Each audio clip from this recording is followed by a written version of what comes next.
Welcome to kitchen spark. இன்றைக்கி நம்ம கிச்சனில் என்ன பார்க்க போகிறோன்னு கேட்டிங்கன்னா, நாம் இன்றைக்கி பாவக்காய் சுக்கா செய்யலாம். ரெண்டாவது பார்த்திங்கன்னா கத்திரிக்காய் வறுவலும் செய்ய போகிறோங்க. பொதுவாக பார்த்திங்கன்னா பாவக்காய் கத்திரிக்காய் எல்லாருமே ஒரு சிலர் விரும்பி சாப்பிட மாட்டாங்க. குழந்தைகள் எல்லாருமே கொஞ்சம் விரும்பி சாப்பிட மாட்டாங்க. பாவக்காய் கசக்கும்பாங்க, கத்திரிக்காய் பிடிக்காதும்பாங்க. ஸோ எல்லாத்துக்குமே பிடிக்கிற வகையில் பார்த்திங்கன்னா நாம் இன்றைக்கி கசப்பே இல்லாமல் பாவக்காய் சுக்கா செய்ய போகிறோம். கத்திரிக்காய் ரொம்ப ரொம்ப டேஸ்ட்டாக வறுவலும் செய்ய போகிறோங்க. இது பார்த்திங்கன்னா உங்களுக்கு வெரைட்டி ரைஸுக்கு வச்சு சாப்பிட்றதுக்கு ரொம்ப ரொம்ப சூப்பராக இருக்கும். பாவக்காய் சுக்கா, ரெண்டாவது கத்திரிக்காய் பொரியல் எப்படி செய்யலான்னு பார்க்கலாம். அதுக்கு முன்னாடி இன்னும் நீங்கள் நம்ம சேனலை சப்ஸ்கிரைப் பண்ணலைன்னா சப்ஸ்கிரைப் பண்ணிடுங்க. அப்படியே பக்கத்தில் இருக்கிற பெல் ஐக்கானை கிளிக் பண்ணிடுங்க. சாம்பார் சாதத்துக்கெல்லாம் பார்த்திங்கன்னா ரொம்ப ரொம்ப சூப்பராக இருக்கும். இன்றைக்கி பார்த்திங்கன்னா லஞ்சுக்கு சாம்பார் சாதம், கத்திரிக்காய் வறுவலும் பாவக்காய் சுக்கான் தான் செஞ்சுருக்கோங்க. எங்கள் வீட்டில் எல்லாருமே நல்லா, குழந்தைகள் எல்லாமே நல்லா விரும்பி சாப்பிட்டாங்க. இன்றைக்கி நம்ம அதையே எப்படி செய்யலான்னு பார்க்கலாம். ஃபஸ்ட்டு ஒரு மிக்சிங் பவுலில் பாருங்கள், பாவக்காவை இந்த மாதிரி கட் பண்ணி எடுத்துக்கலாம். அதுக்கப்புறம் பாவக்காய் முழுகிற அளவுக்கு நம்ம தண்ணி ஊற்றி வச்சுக்கலாங்க. அதுக்கப்புறம் பார்த்திங்கன்னா இதில் கொஞ்சமாக ஒரு டீஸ்பூன் அளவுக்கு மஞ்சள்தூள் எடுத்துக்கலாம். கொஞ்சம் உப்பும் எடுத்துக்கலாங்க. எடுத்துகிட்டு ஒரு மிக்ஸ் பண்ணி விட்டுறலாம். இது பார்த்திங்கன்னா ஒரு 10 மினிட்ஸுக்கு பார்த்திங்கன்னா இருக்கட்டுங்க. உப்பும் மஞ்சள்லேயும் பாவக்காய் கொஞ்சம் ஊறட்டும். 10 மினிட்ஸ் கழித்து பாருங்கள் அலசி எடுத்துக்கலாம். இப்போ பார்த்திங்கன்னா உங்களுக்கு பாவக்காய் கசப்பே இருக்காதுங்க, சாப்பிட்றதுக்கும் டேஸ்ட்டு கொடுக்கும் உங்களுக்கு. பாருங்கள் அலசி எடுத்து வச்சுட்டேன், இருக்கட்டும். நெக்ஸ்ட்டு பார்த்திங்கன்னா நம்ம ஒரு கடாய் எடுத்துக்கலாம். கடாய் காய்ச்சதுக்கப்புறம் ஆயில் போட்டுக்கலாங்க. அதுக்கப்புறம் பாருங்கள் பொடியாக கட் பண்ண வெங்காயம், பெரிய வெங்காயம் தான் எடுத்துருக்கேன். ஒரு 2 வெங்காயம் எடுத்து இந்த மாதிரி பொடியாக கட் பண்ணிக்கலாம். ஒரு கொத்த அளவுக்கு கருகாப்பிலையில் எடுத்துகிட்டு வெங்காயத்தை நல்லா வதக்கி விட்டுணுங்க. நல்லா வெங்காயம் வதங்கி வரட்டும்.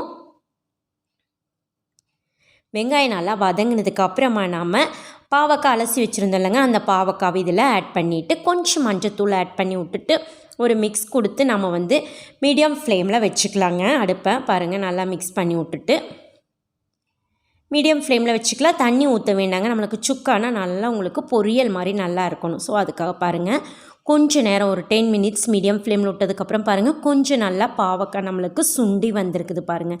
இப்போ கொஞ்சம் மசாலா ஆட் பண்ணிக்கலாம். என்னன்னு கேட்டிங்கன்னா கொஞ்சம் ஃபஸ்ட்டாக உப்பு ஆட் பண்ணிவிட்டு 1 டீஸ்பூன் அளவுக்கு பெப்பர் பொடியும் 1 டீஸ்பூன் அளவுக்கு சீரகத்தூள் எடுத்துக்கலாம். குழம்பு மிளகாத்தூள் எடுத்துக்கலாங்க 1 டீஸ்பூன் அளவுக்கு. காரத்துக்கேற்ப மிளகாத்தூள் எடுத்துக்கலாம். எடுத்துகிட்டு இதை நல்லா மிக்ஸ் பண்ணி விட்டுறலாம். சுக்காங்கிறது நல்லா உங்களுக்கு சுருண்டு வரணும், தண்ணி ஊற்றக்கூடாது. ஸோ அதனால் தண்ணி ஊற்றாமல் அடுப்பை மீடியம் ஃப்ளேம்லேயே வச்சுட்டு ஃப்ரை பண்ணிங்கன்னா உங்களுக்கு நல்லா உங்களுக்கு ஃப்ரை ஆகி வந்துடும். பாருங்கள் நல்லா மிக்ஸ் பண்ணதுக்கப்புறமா இதில் நம்ம இன்னும் கொஞ்சம் 1 டீஸ்பூன் அளவுக்கு சாம்பார் பொடி எடுத்துக்கலாங்க. நல்லா மணமாக இருக்கும். ஸோ அதையும் எடுத்துகிட்டு நல்லா மிக்ஸ் பண்ணி விட்டுறலாம். பாருங்கள் நல்லா மிக்ஸ் ஆனதுக்கப்புறமே ஒரு 5 மினிட்ஸ் லோ ஃப்ளேமில் விட்டுட்டு அதுக்கப்புறம் பாருங்கள் ஓப்பன் பண்ணால் நல்லா கமகமன் வாசனையோட நம்மளுக்கு பாவக்காய் சுக்கா பாருங்கள் நல்லா சுருண்டு வந்துருச்சுங்க. அவ்வளோதான் பாருங்கள். இப்போ இது நம்மளுக்கு சாப்பிட்றதுக்கு தயாராகிடுச்சு. ஒரு பிளேட்டுக்கு மாற்றிக்கலாம். தயிர் சாதத்துக்கெல்லாம் ரொம்ப ரொம்ப சூப்பராக இருக்கும்.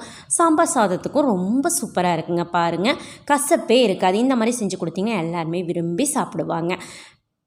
நெக்ஸ்ட்டு பார்த்திங்கன்னா நம்ம கத்திரிக்காய் பாருங்கள், இந்த மாதிரி நம்ம கத்திரிக்காய் பொரியல் செய்கிறப்ப பார்த்திங்கன்னா இந்த மாதிரி நீங்கள் வறுவல் செய்கிறப்ப எல்லாருமே நல்லா விரும்பி சாப்பிடுவாங்க. வேணான்னு சொல்கிறவங்க கூட விரும்பி சாப்பிடுவாங்க. அது எப்படி செய்யலான்னு பார்க்கலாம். இதுக்கு ஃபஸ்ட்டாக கொஞ்சம் மசால் வறுக்கணும் நம்மளுக்கு. அதுக்காக பாருங்கள் 1 டேபிள் ஸ்பூன் அளவுக்கு கொத்தமல்லி எடுத்துக்கலாம். அதுக்கப்புறம் 1 டீஸ்பூன் கடலைப்பருப்பும் 1 டீஸ்பூன் அளவுக்கு உளுந்தப்பருப்பு எடுத்துக்கலாம். 1 டீஸ்பூன் அளவுக்கு சீரகம், 1 டீஸ்பூன் அளவுக்கு மிளகுங்க. இந்த 5ஐயும் ஃபஸ்ட்டு கொஞ்சம் லைட்டாக வாசனை வர வரைக்கும் வறுத்துக்கலாம். பாருங்கள் கொஞ்சம் நல்லா வாசனை வர வரைக்கும் அடுப்பை கொஞ்சம் மீடியம் ஃப்ளேமில் வச்சு கருக விட்டுறாமல் வறுத்து எடுத்துக்கணும். பாருங்கள் கொஞ்சம் வறுத்ததுக்கு அப்புறமா 2 காஞ்ச மிளகாவும் 1 கொத்த அளவுக்கு கருகாப்பிலை இலையும் ஆட் பண்ணிவிட்டு அதுவும் லைட்டாக வறுத்து விட்டுக்கலாம். பாருங்கள் நல்லா வறுபட்டதுக்கப்புறம் ஆற விட்டு இதையை நம்ம அரைச்சி வச்சுக்கலாங்க. ஸோ இருக்கட்டும். நெக்ஸ்ட்டு பார்த்திங்கன்னா நம்ம ஒரு கடாய் எடுத்துக்கலாம். காஞ்சதுக்கப்புறம் ஆயில் போட்டுக்கலாம். அப்புறம் பார்த்திங்கன்னா 4-5 பல் அளவுக்கு பூண்டு இந்த மாதிரி பொடியாக கட் பண்ணி ஆட் பண்ணிக்கலாங்க. கொஞ்சம் எண்ணெயில் ஃப்ரை பண்ணி விட்டுட்டு பெரிய வெங்காயம் எடுத்துக்கலாம். ஒரு 2 பெரிய வெங்காயம் பொடியாக கட் பண்ணி எடுத்துக்கலாம்.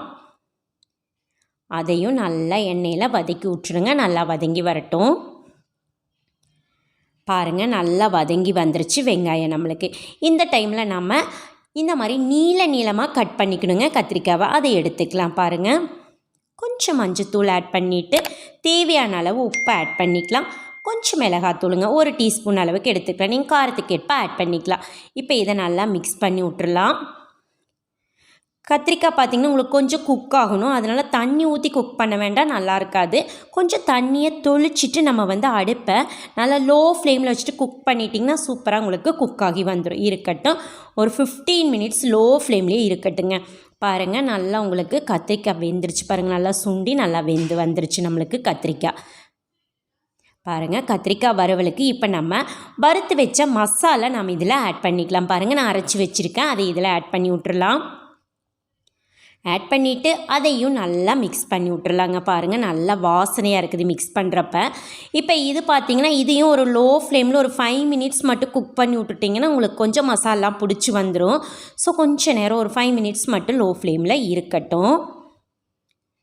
பாருங்கள், அவ்வளோதாங்க, ரொம்ப சூப்பராக ரெடி ஆகிடுச்சு பாருங்கள். இப்போ இதை சர்வ் பண்ணுறதுக்கு நம்ம ஒரு பிளேட்டுக்கும் மாற்றிக்கலாம். நல்லா சூப்பராக உதிரியாக நம்மளுக்கு கத்திரிக்காய் வறுவலும் ரெடி ஆகிடுச்சுங்க. இதுவும் அப்படி தான் உங்களுக்கு சாம்பார் சாதம், தயிர் சாதம் எல்லா வெரைட்டி ரைஸுக்குமே ரொம்ப சூப்பராக இருக்கும். நாங்கள் இன்றைக்கி லஞ்சுக்கு பார்த்திங்கன்னா சாம்பார் சாதத்துக்கு கத்திரிக்காய் வறுவலும் பாவக்காய் சுக்காவும் செஞ்சுருக்கோம். எல்லாமே விரும்பி சாப்பிடுவாங்க. ஸோ எல்லோரும் விரும்பி சாப்பிடக்கூடிய வகையில் இருக்கிறனால நீங்கள் தாராளமாக இதை செஞ்சு பார்க்கலாம். நல்ல ஹெல்த்தியானது. ஸோ நீங்களும் உங்கள் வீட்டில் ட்ரை பண்ணி பாருங்கள். பாவக்காவும் கத்திரிக்காவும் வாங்கிட்டு வந்தீங்கன்னா ட்ரை பண்ணி பார்த்துட்டு எப்படி இருக்குதுன்னு மறக்காமல் கமெண்ட் பண்ணுங்கள். உங்களுக்கு இந்த வீடியோ பிடிச்சிருந்ததுன்னா உங்கள் ஃப்ரெண்ட்ஸுக்கெல்லாம் ஷேர் பண்ணுங்கள், லைக் பண்ணுங்கள். மறக்காமல் கிச்சன் ஸ்பாக் சேனலுக்கும் சப்ஸ்கிரைப் பண்ணுங்கள். மீண்டும் சந்திக்கலாங்க நாம் இன்னொரு புது ரெசிபியோட. அது வரைக்கும் நன்றி, பாய்.